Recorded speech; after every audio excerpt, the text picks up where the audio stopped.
Peralta de Seguridad y Prosperidad, a quien le agradecemos la puntualidad. Candidato, muy buenos días, gracias por estar aquí. ¿Cómo estás, Carlos? Muy buenos días, muchas gracias por la invitación, también a Radio Cutibalú por este importante espacio que dan para que los candidatos puedan exponer sus propuestas. No solamente el tema son paneles, paredes pintadas, sino las propuestas, que es lo que la población espera, y un saludo a todo mi querido pueblo de Piura. Por respeto al público y por respeto también al candidato que ha llegado puntualmente, vamos a empezar este debate a pesar de que el otro candidato todavía se encuentra ausente y lo seguimos esperando aquí en la cabina de Radio Cutibalú. Para explicar un poco la mecánica del debate, ya algunos la conocerán, pero no está de más recordarlo. El debate está dividido en 4 bloques. Los 4 temas son: 1. Pacto por la gobernabilidad; 2. Reconstrucción; 3. Brechas de género; y 4. Equipo de gestión y próximos funcionarios. Cada candidato tiene un tiempo de 3 minutos para exponer sus ideas sobre cada tema en cada bloque, y la posibilidad de responder a una pregunta del otro candidato por una réplica por un tiempo de 2 minutos como réplica. Así, cada candidato entonces suma unos 5 minutos aproximadamente por cada tema, y al final de todo el debate tiene la posibilidad de dirigirse a su público por el lapso de 1 minuto. En esta oportunidad, evidentemente, como el otro candidato se encuentra ausente, vamos a empezar con el primer tema, pacto por la gobernabilidad, y tiene el candidato Johnny Peralta 5 minutos para exponer sobre este tema. Adelante. Bueno, en principio quiero decir que el pacto de gobernabilidad es un documento importante, más que un documento, un compromiso de los candidatos y principalmente de quien gane y va a gobernar, en donde se establecen una serie de compromisos, principalmente en materia institucional, económica, social, y establecer las metas, los objetivos y cuantificarlas, que es lo que los gobernantes no hacen. Los gobernantes, cuando hacen su balance de gestión, solamente dicen: he gastado el 90% del presupuesto. No, señor. ¿Cuánto recibió usted el indicador de nutrición crónica? ¿En cuánto lo ha bajado o lo ha subido? ¿En cuánto la anemia? ¿En cuánto se ha reducido? Los indicadores de educación, así. Entonces, ese pacto nos ayuda a mejorar las condiciones de vida, porque lo que un gobernante debe buscar es mejorar la calidad de vida de las personas, mejorar las condiciones de vida. Es algo que los candidatos y los gobernantes a veces no saben, y en base a eso uno tiene que distribuir los recursos escasos de un presupuesto, que en promedio en la región está en 350 a 400 millones, pero hay que priorizar. Por ejemplo, nosotros hemos decidido destinar el 70% del presupuesto para la salud y la educación. En el primer año nosotros tenemos que mejorar el servicio de salud, 0 colas. Ya no queremos ver esas imágenes de gente desde las 2 de la tarde durmiendo en cartones para buscar una cita. Vamos a aplicar la tecnología para que las citas sean importantes, para que las historias clínicas estén conectadas en Internet, y vamos a aplicar la telemedicina, que es la tecnología para que, por ejemplo, Ayabaque y Huancabamba, que no hay especialistas, puedan ser atendidas mediante este mecanismo tecnológico con especialistas desde el Hospital Santa Rosa, y así ir mejorando las situaciones de salud. Y en educación, bueno, también tenemos propuestas para mejorar los indicadores de educación que están muy bajos. O sea, aquí en Piura, 3 de cada 10 niños solamente pueden resolver un problema matemático. 5 de cada 10 niños solamente entienden lo que leen, y 1 de cada 10 niños solamente conoce de temas de ciencias. Entonces, hemos empeorado los indicadores. Este gobernador se comprometió y dijo: si yo no bajo la nutrición infantil de 21,5 a 10%, entonces mi gobierno ha fracasado. Su gobierno ha fracasado, porque la desnutrición crónica no solamente ha bajado, sino que se ha incrementado.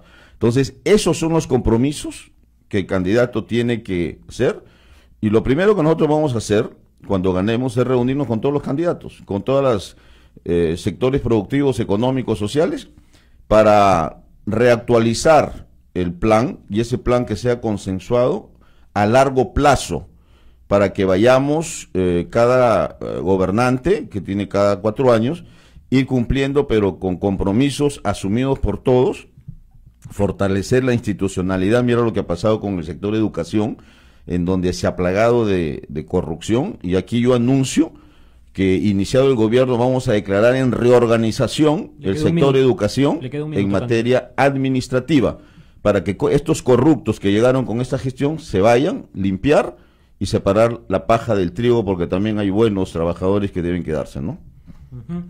Para que nuestros oyentes y los que nos siguen también a través de nuestro Facebook, al no estar el otro candidato presente, esto de alguna manera se convierte más en una exposición de ideas del candidato, en este caso Johnny Peralta, de Seguridad y Prosperidad. Usted nos puede dejar sus comentarios sobre lo que el candidato comenta o sobre lo que usted considere pertinente. Vamos a ir una breve pausa, son las 9 de la mañana con 11 minutos y volvemos en esta en Cutibalú Electoral.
Elecciones regionales y municipales 2018. Son las 9 de la mañana con 13 minutos. Seguimos esperando al candidato José Feria de Avanza País. Mientras tanto, continuamos con la exposición de ideas del candidato Johnny Peralta y pasamos ya al tema de reconstrucción. Tiene 5 minutos el candidato Johnny Peralta para exponer sobre este tema. Adelante. Sobre el tema de la reconstrucción, eso se inició mal, porque se copió el modelo de Chile y de Ecuador, que tuvieron problemas similares, pero ahí hubieron temblores, terremotos, pero se empezó mal porque se centralizó las decisiones. Los alcaldes y los gobernadores lo único que podían hacer era dar sugerencias, pero quien aprobaba es esa famosa autoridad de la reconstrucción, cuando ha tenido que ser esto descentralizado. Está bien, tiene que haber un plan único, pero en base al diseño, a la elaboración de las regiones, de la participación de los afectados, de la sociedad civil, de los gremios, de la población afectada. De tal forma que ahora las autoridades tienen que ir a rogar para que les den presupuesto. Y eso también hay actos de corrupción. Mira los millones que se han gastado en el encauzamiento del río. Millones, antes del borde del río, cerca de 212 millones, y después cerca de 400 millones. Entonces, hay corrupción. ¿Cómo es posible que la carretera costanera, que no existe y que no tiene por qué estar en el presupuesto de reconstrucción, está? Cuando ese dinero debió ir a agua potable y alcantarillado de las zonas afectadas de Simbilá, Bajo Piura, y también la reconstrucción de la carretera de la Sierra. Mira, hay un proyecto que ya está dentro del programa y no sé por qué el gobierno regional no lo impulsa, que lo ha presentado un comité consultivo del Chira Piura y del Ministerio de Agricultura, que son 4 componentes. El primero es la arborización en la parte alta de la sierra, porque hay una deforestación terrible. Aquí en el Perú se deforesta 28.000 hectáreas cada año, y en los últimos 5 años se han deforestado 500.000 hectáreas y no se ha reforestado nada. Estos 4 componentes tienen un presupuesto de cerca de 5.228 millones. Recuerda que el presupuesto para la reconstrucción es cerca de 7.500 millones. Esto es la solución. Es la solución. Es caro, pero es la solución. ¿Por qué? Porque en el primer componente, después de la arborización, te permite construir 4 polders. Los polders son una especie de reservorios alternativos. Cuando hay lluvias en la parte de la sierra, y podemos estar a un nivel de, por ejemplo, 3.500, entonces viene el agua, ingresa a estos polders, se quedan reservados el agua, y el agua ya a la ciudad baja a un nivel de 1.700, que es lo que se soporta, y luego el encauzamiento y la salida al mar. Y esos reservorios a través de esos polders van a servir de abastecimiento de agua cuando haya sequía. Entonces, esta es la solución.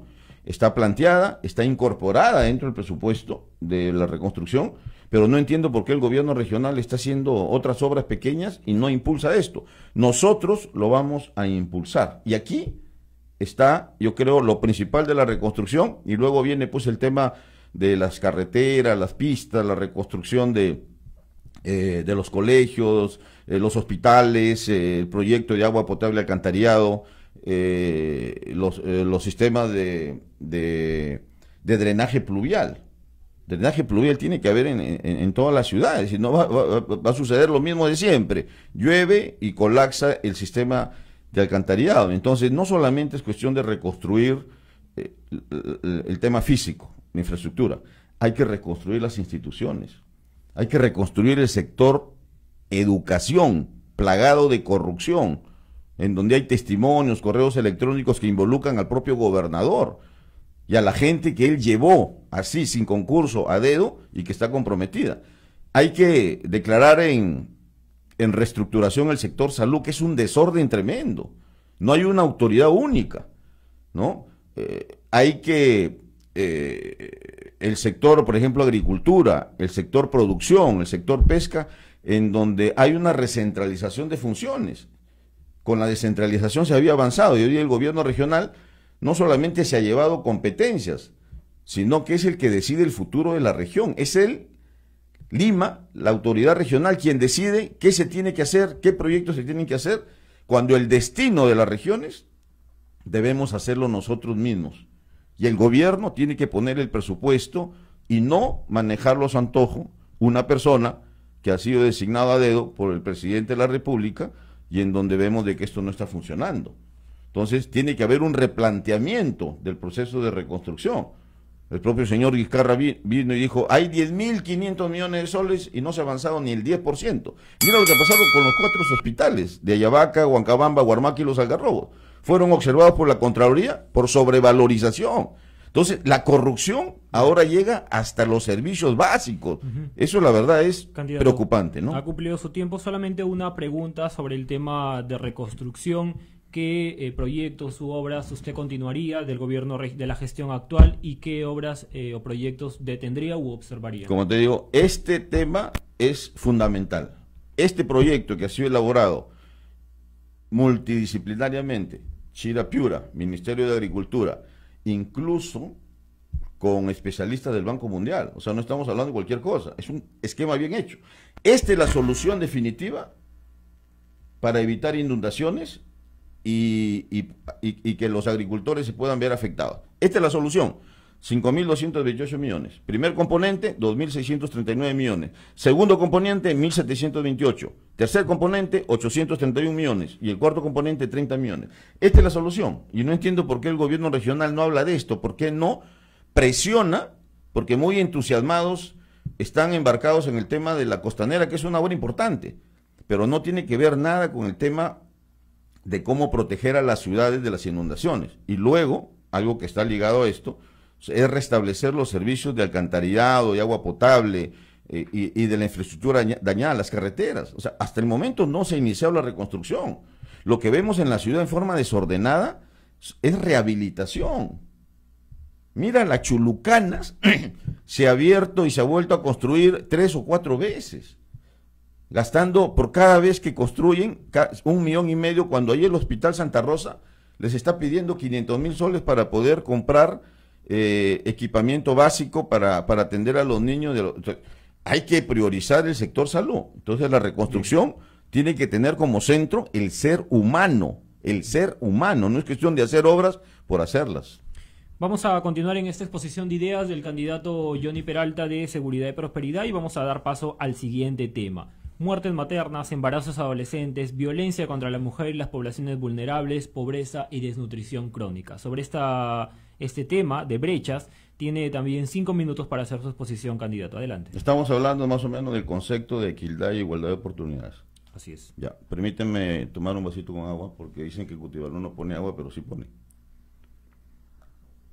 Y no voy a necesitar un vaso para poder explicar esto.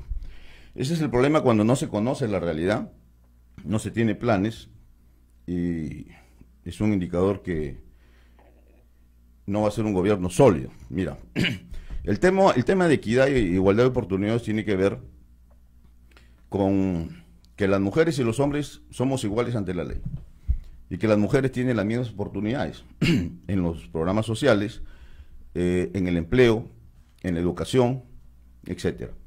Por ejemplo, indicadores como el embarazo adolescente. 15.5% es el indicador de Piura. Tenemos que hacer algo para evitar eso. Esas personas tienen que estar estudiando. La deserción escolar o el analfabetismo está por encima del 15%. Y eso tiene que ver también con la desigualdad entre las mujeres y los hombres. El analfabetismo de los hombres tiene 8% en la parte rural y en las mujeres en más del 15%. En la muerte materna estamos en 11%. ¿Qué tenemos que hacer? Invertir. Así como se atiende a los hombres, también tiene que haber una política de atención para que las mujeres no mueran cuando están haciendo el parto. La violencia contra la mujer, el feminicidio. Y yo tengo aquí algunos indicadores, por ejemplo, en el departamento de Piura, en el año 2017 hubieron 2.959 casos de violencia. Y hay algunos que no han sido denunciados. Y mira cuáles son los distritos en donde más violencia se da: Piura, Talara, Sullana, Paita, Sechura, Huancabamba, Chulucana, Sayabaca.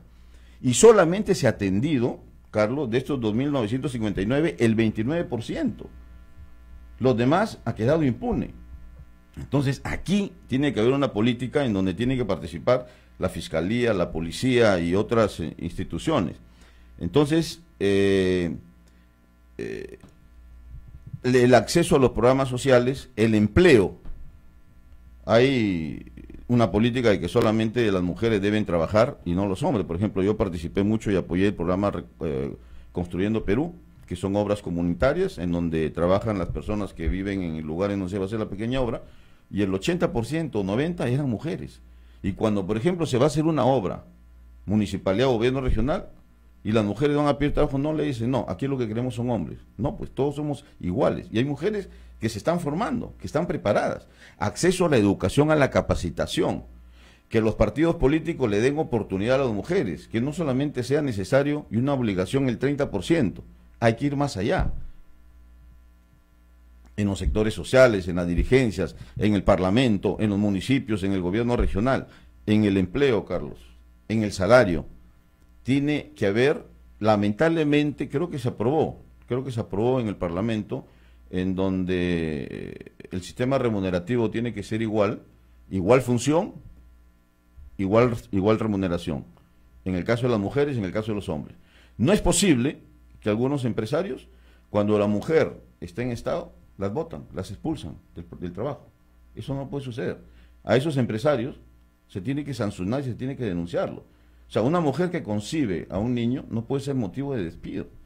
Entonces, todas esas brechas que se le llama y todas esas inequidades, esas desigualdades, esos abusos, y por otro lado tiene que haber una política educativa desde la época escolar para detectar, porque la violencia surge cuando un niño ve que el papá le pega a la mamá y ese niño va a hacer lo mismo. Entonces tiene que haber una política educativa desde el hogar y también un equipo de psicólogos que desde cuando el niño entra a inicial puedan detectar qué traumas psicológicos tiene ese niño para que pueda ser tratado ahí. Porque un niño que ve que el papá maltrata a la mamá, ese niño va a hacer lo mismo. Y es ahí en donde vienen los problemas de la violencia y el feminicidio, ¿no? Hay candidatos aquí en Piura que están comprometidos en casos de violencia contra la mujer. A la mujer hay que tratarla como ni con un pétalo de la rosa. A la mujer no hay que golpearla. A la mujer no hay que maltratarla. Si tú propones hacer una ciudad bonita, entonces a tu esposa tienes que tratarla bien y tratarla también bonita y no maltratarla. Y eso es lo que nosotros venimos impulsando y vamos a aplicar una serie de programas y políticas que van en el sentido y en el diagnóstico que yo te acabo de plantear, ¿no? Una pregunta al respecto sobre este tema de brechas, candidato, tiene que ver con las metas. El gobierno, la próxima gestión termina en el 2022. ¿Cuál es la meta que plantea Seguridad y Prosperidad? ¿En qué indicador? En los principales, muertes maternas, embarazos adolescentes y pobreza y desnutrición crónica. Ya, mira, en el tema de embarazo adolescente tenemos un indicador del 15.5%, que es la línea base que vamos a recibir. Nosotros estimamos que ese embarazo adolescente lo podamos reducir después de 4 años mínimo al 10%, ¿no? Mínimo, perdón, sí, al 10%. En el caso de la muerte materna, las muertes maternas antes se daban en la parte rural, ahora se están dando acá en el sector urbano, lo que significa que no se está atendiendo adecuadamente en los hospitales. Vamos a invertir el 70% en salud y educación, de tal forma que esa brecha o ese indicador de muerte materna del 11%, nosotros estimamos que lo podemos reducir entre 4 al 5%. Ese es el compromiso. No es fácil, ¿eh? Luego, la anemia, y que tiene que ver también con la mamá, ¿no? Una mamá que está desnutrido, el hijo va a ser también desnutrido. Entonces, la anemia, que está en promedio en la región en 45%, pero hay regiones, hay lugares, por ejemplo, como Zapiica, como Carmen de la Frontera, como Tambo Grande, en donde el indicador de la anemia está por encima del 75%. Entonces, la anemia del 45% en promedio, que va a ser la línea base, nosotros tenemos que bajarla a un indicador de 15%. Eso es lo que nosotros nos estamos comprometiendo. Bueno, y así, bueno, hablamos ya del embarazo adolescente, la mortalidad materna, de la violencia contra la mujer. Hacer programas, como te digo, educativos, programas en donde, que tiene que ver, bueno, con la legislación en el caso del Parlamento, con la finalidad de castigar a las personas, ¿no?, que maltratan a la mujer, pero también tiene que haber, y eso lo hemos coordinado con el candidato a la alcaldía, porque le corresponde hacer unos centros, no refugios, ¿no?, que es una palabra que suena mal, sino centros, hogares de las mujeres que son maltratadas, que son golpeadas, pero tiene que haber un equipo de abogados que asesore a las mujeres para que los pueda denunciar estos casos. Eso es lo que pasa acá, que la mujer es maltratada, es golpeada, y a veces porque no tiene un empleo. Ese es otro tema, el empleo. Muchas mujeres sufren el maltrato, no abandonan al marido, no lo denuncian, porque sencillamente no tienen un empleo y no tienen solas cómo darle la educación y alimentar a sus hijos. Ese tema es importante. Vamos a dar pase a los comentarios del público. 950-210-464. Tenemos una llamada telefónica a esta hora. Muy buenos días. Su nombre, por favor, y de dónde nos llama. Buenos días, en Radio Cutibalú. Mi nombre es Pedro Vilches, de Castilla. Señor Pedro, adelante. Mire, señor candidato, quisiera decirle, bueno, sobre las obras que están haciendo, hacen y deshacen, por decir, en el caso de la avenida Chilcana, que les puse, y así como otras más, que las hacen y las vuelven a rehacer, ¿no? Ese es un dinero que prácticamente malgastado. ¿Por qué? O sea, ¿qué planteamientos, o sea, qué castigo, qué sanción se le podría poner? Esa es una pregunta. Y otra, se habla de plagio de planes de gobierno en los diarios, ¿no? Y ¿cómo se llama? A Seguridad y Prosperidad, que es justamente el movimiento, le corresponde un 35.8%. ¿Qué explicación puede dar? Estamos que no pueden con mentiras, con acomodar esas cosas. Es ya la pregunta. Muchas gracias, señor Pedro Vilches, desde Castilla. La última parte no se entendió muy bien, pero creo que la idea de la pregunta ha quedado clara. Su respuesta, por favor, candidato. Bueno, respecto a la Chulucana, ya lo he manifestado. O sea, ahí hay un despilfarro, una falta de planificación, porque cuando se hace una obra, tiene que coordinar municipalidad, gobierno regional, EPC Grau, las empresas de telefonía, las empresas de energía, y para que hagan una intervención consensuada, porque no es posible que el gobierno regional haga la pista y luego la EPC Grau vaya a la rompa para poner el sistema de alcantarillado, o vaya luego la empresa de energía o de telefonía a romper la pista. Entonces, estos son temas que ya están siendo investigados y están siendo denunciados. Ayer, en el Congreso, se ha formado una comisión investigadora para ver este escándalo del Alto Piura. Yo lo denuncié en el año 2008. Me hicieron toda una campaña mediática, millones de soles, para tildarme del traidor del Alto Piura, para callarme. Ellos pensaban de que la población no se iba a dar cuenta. La verdad sale, 500 millones de soles solamente para construir 2 kilómetros de túnel es un escándalo. De 13 kilómetros, no hacer la represa. Ahora, sobre el tema de los plagios de planes, no sé de dónde ha salido esto, me imagino que es en El Tiempo, porque es en El Tiempo el único diario que inicia una contracampaña contra nosotros, ¿no? El diario El Tiempo tiene su candidato, y si está en contra nuestra, está en contra mía, que ya se sabe, por los titulares, todo en contra del Movimiento de Seguridad y Prosperidad. Ese día dijeron, gastan mucho en paneles, y sacaron un panel de la campaña pasada. Nosotros no tenemos ni un panel, ni un panel. Y luego, no sé de dónde salió ese 35.8%, ese plan de gobierno yo garantizo que lo hemos hecho con Coreplan, que es un equipo de profesionales que lo hemos formado desde hace 6 meses y lo hemos venido trabajando. Muchas gracias, candidato. Solo para comentarle a nuestros oyentes y a nuestros seguidores, el candidato de Avanza País, José Feria Madrid, todavía se encuentra ausente, por lo tanto nosotros continuamos con esta exposición de ideas. Vamos a ir a una pausa y volvemos aquí en Cutibalú Electoral. Elecciones regionales y municipales 2000.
Son las 9 de la mañana con 33 minutos, estamos de regreso ya en este prácticamente último bloque de esta exposición de ideas del candidato de Seguridad y Prosperidad, Johnny Peralta, quien postula al gobierno regional de Piura. Finalizamos con este último tema que tiene que ver con el equipo de gestión y los próximos funcionarios. ¿Quiénes son las personas que lo acompañan actualmente en esta campaña electoral? Pero también quiénes podrían ser sus próximos funcionarios, gerentes, directores de los diferentes sectores del gobierno regional. Tiene 5 minutos para exponer, candidato. Adelante. Ya, bueno, lo único que quería complementar era, como te digo, yo he tenido experiencia en el sector privado, en el sector público fui regidor, fui funcionario municipal, practiqué en la dirección de presupuesto del gobierno regional, gerente en la empresa Electronoroeste, he sido parlamentario 10 años, presidente de la Comisión de Presupuesto 2, me permitió gestionar recursos por más de 500 millones de soles para hacer diversas obras acá, gestionar recursos, o sea, no ejecutarlas. Y ustedes pueden ver mi hoja de vida, yo llevo más de 20 años en la gestión pública y nunca he tenido ni una denuncia en la policía, en la fiscalía y en el Poder Judicial. La única denuncia que he tenido fue la denuncia, una querella que me planteó el señor Bertini, asesor del gobernador regional, por haberle dicho que era un inepto, un incapaz, por como presidente del Chirapiura, haber dejado que el río se desborde, porque es su función. Me creyó. Le ganamos en la primera instancia, pero sin embargo apeló. Eso es lo único que tengo. Y el diario El Tiempo, en una carátula, en una portada, pone: parlamentarios bajo la lupa del Poder Judicial. Todos demandados 13 años de prisión, 30 años de prisión. Johnny Peralta, denunciado por querella y la ganó. Y me ponen en ese mismo paquete. Y esa es la contracampaña que viene haciendo el diario El Tiempo. Bueno, nosotros formamos desde hace más de 6 meses un equipo que le llamamos el Coreplan, la Comisión Regional de Plan de Trabajo, de Plan de Gobierno, que la presidía en ese entonces todavía no candidato Pablo Segarra, que era decano del Colegio de Arquitectos, y con él hemos venido trabajando con un equipo de profesionales y hemos lanzado, por ejemplo, una propuesta respecto a un sistema de trenes, a un tren que le hemos llamado Transpiura, que muchos dicen es irrealizable. Hemos tenido tren en el siglo pasado, lo hemos tenido, y los piuranos de esa fecha trajeron a franceses para hacerlo. Hemos formado un equipo técnico, y ese equipo técnico lo preside el doctor Renan Bujorges. Es doctor en Economía y en la Universidad de Sorbona. Él actualmente es gerente del tramo del tren, del tramo inglés, del túnel de la Mancha hasta Londres. Él está presidiendo el equipo de trabajo. Hemos propuesto, por ejemplo, construir DEPAs, departamentos, para cerrar la brecha de déficit habitacional en los jóvenes, porque el programa Mi Vivienda y Techo Propio le impide a los jóvenes acceder. ¿Por qué? Porque no están en planilla, el banco no les presta. Entonces mi DEPA va a permitir que los jóvenes de 18 a 35 años puedan acceder. Tenemos arquitectos, ingenieros, ahí está encargada del proyecto la arquitecta Patricia Seidova, que tiene maestría en desarrollo urbano y es especialista en proyectos inmobiliarios. Y así hay especialistas en diversas ramas, en los diversos proyectos que hemos elaborado, pero yo te puedo decir de que, bueno, tampoco no podemos robarle la primicia, porque entiendo que hay un colectivo que están invitando a un debate, la Cámara de Comercio, incluso está, creo, Cutibalú, creo que va a ir Lucho Lozada, que yo lo invité para que nos pueda exponer sobre el tema de la anticorrupción, pero lamentablemente no fue a nuestra invitación. Y ellos también están preguntando lo mismo. Entonces, para no robarles el show y la primicia ya, pero yo sí te puedo decir que nuestros gerentes va a ser gente profesional, especializada, honorable. No va a pasar lo que ha pasado hoy día en el sector de educación, donde el gobernador puso a dedo y ratificó a un señor que hoy día está investigado por actos de corrupción, como es el señor Periche. En el caso de Javier Atkins, puso a un contador de Lima, que al final resultó que tenía su título que era falsificado, que era de Azángaro. Eso no va a pasar. Acá nosotros tenemos y otra cosa, todos van a ser de Piura, porque por ahí hemos escuchado un candidato que dice que va a traer gente de Lima. No, acá hay piuranos, hay universidades, hay profesionales con experiencia y honestos. En nuestro gobierno, nuestra gestión, los funcionarios van a ser piuranos, porque nosotros sí creemos en los piuranos, no solamente de Piura Capital, de todas las regiones, de Sullana, de Chulucana, de Sechura, Yabaque, Huancabamba. Tenemos una llamada telefónica a esta hora. Muy buenos días, su nombre, por favor, y de dónde nos llama. Saludos al señor candidato Johnny Peralta. ¿Cómo está? Mire, quiero hacerle que nos haga una aclaración. Bueno, yo escucho la radio casi muy seguido y porque tengo tiempo. Bueno, mire, él ha mencionado la palabra polder, ya yo entiendo a qué se refiere, pero que la haga en términos más comunes para que nuestros campesinados, nuestro pueblo la entienda mejor qué cosa quiere decir polder. Pero yo sí la entiendo porque se refiere a las represas, que casualmente yo soy uno de los que estoy bastante reclamando esta realización de estas mini represas, le digo yo, en el Alto Piura, porque son muy necesarias, que ya se ha expuesto los beneficios que traerían estas represas. Una recomendación más, en caso que llegara el señor Johnny Peralta a la gobernación, que evite poner compañías con nombres recién adaptados a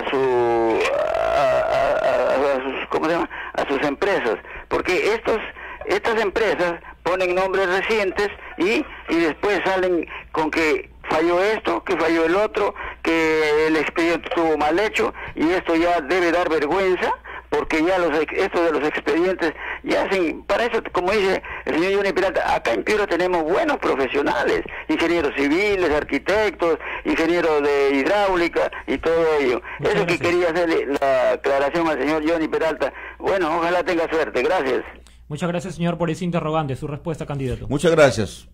Reafirmo, los gobernantes futuros a partir del 1 de enero van a ser piuranos. Van a ser piuranos y van a ser convocados. No va a haber carnetización. O sea, el equipo del plan de gobierno, y eso ya lo saben, no necesariamente van a ser funcionarios. Si están ahí es porque están colaborando por un plan de gobierno, pero no están ellos pensando en tener un cargo. Eso se les ha manifestado, y hay personas que no necesariamente han estado en el Coreplan, que no necesariamente son del movimiento, pero tienen que ser convocados. Hay que convocar a todos, hay que convocar a todos los piuranos que puedan ayudarnos con sus conocimientos, con su experiencia, con su ética y honorabilidad. Los polders son, como dijo bien el señor, mini reservorios. No es como Puechos, por ejemplo, no es como San Lorenzo, son mini reservorios transitorios que está pensado hacer, creo que 4, 15 o 5 polders arriba, para que cuando venga una crecida de cerca de 3.000, ¿no?, en la parte alta, ¿no?, se pueda controlar y se pueda reservar el agua ahí, y entonces el flujo del agua en la parte baja, en la ciudad ya baja y llega a 1.700, que es lo que puede resistir. Entonces esos polders son mini reservorios, no son reservorios como los que tenemos actualmente, en donde se represa el agua, y esa agua represada evita la inundación, el desborde, y también puede servir para abastecer el agua y ampliar la frontera agrícola. Luego, sobre los consorcios, tiene razón. La mayoría de obras que se están haciendo son las mismas empresas, que forman consorcios con otras empresas, le ponen de nombre distinto, pero cuando usted va a investigar qué empresas son las mismas empresas. La ley lo permite. Hay que proponer modificar esa ley. Cuando una empresa quede mal, hay que denunciar al dueño de la empresa para impedir que ese señor pueda volver a concursar con su misma empresa, con otra o a través de un consorcio. Eso es parte de la política anticorrupción que nosotros vamos a impulsar. Candidato, vamos a leer algunos comentarios que nos dejan en nuestra transmisión en Facebook. Lo primero es, ¿qué funcionarios actuales mantendría? Que tiene que ver con lo de equipo de gestión y próximos funcionarios. Y también, ¿qué funcionarios de gestiones anteriores llamaría? Bueno, de los actuales del gobierno regional se van todos. El primero que se va es el señor Bertini. Ese señor tiene que irse, y es más, cuando vayamos no queremos encontrarlo, porque ese señor va a tener que responder en otras instancias lo que ha venido haciendo. Así que todos los funcionarios que han llegado con el señor Reinaldo Gilbeck, y es más, incluso con el anterior, se van. Y se va a hacer una evaluación de todas esas personas. Y aquellos que tengan procesos y denuncias, no los vamos a aguantar como se ha venido haciendo hoy. Todos los procesos administrativos han dejado que prescriban. Entonces, cuando yo fui parlamentario, aprobamos una ley, y incluso el señor Bertini la Contraloría lo inhabilitó por 4 años, y él presentó un recurso en el Poder Judicial, y la Sala Civil acaba de dejar sin efecto ese recurso que él presentó, y sin embargo el gobierno regional, el señor Gilbeck, no ejecuta ese mandato judicial de inhabilitación, y el señor continúa ahí como asesor. Entonces, no vamos a gobernar con asesores corruptos, no vamos a proteger a funcionarios. Mire, el río se salió, hay actos de corrupción, y el gobernador regional protege a esos funcionarios. ¿Cuántos funcionarios han sido destituidos por el desborde del río o por tanta obra mal hecha, detenida, sobrevalorada? Ni uno. Bien. Acá no vamos a defender a nadie, acá nosotros vamos a denunciar al funcionario y a la empresa que cometa delito o no cumpla con el contrato y sus funciones, ¿no? Muchas gracias, candidato, por haber estado aquí en Cutibalú Electoral. Les agradecemos también a nuestros oyentes, y solamente para comentarles, el candidato Johnny Peralta va a venir a una entrevista el día martes, si no me equivoco, este martes que viene, ¿verdad? Sí, Martes yo vengo a 28. toda la entrevista que me inviten. Y no te olvides pues que mi símbolo es el arbolito, el Martes, árbol. Martes Y 28 que marquen tenemos los entrevista 4 con el árboles. candidato Johnny Peralta. El día lunes es día de debate y mañana tenemos entrevista con el candidato Robert Sánchez, quien postula al distrito de Castilla. Esto ha Con sido el todo árbol por hoy. también. 9:45 de la mañana. Esto ha sido todo por hoy en Cutivalú Electoral. Muchas gracias, permiso. Muchas gracias, Carlos. Y muchas gracias a Cutivalú.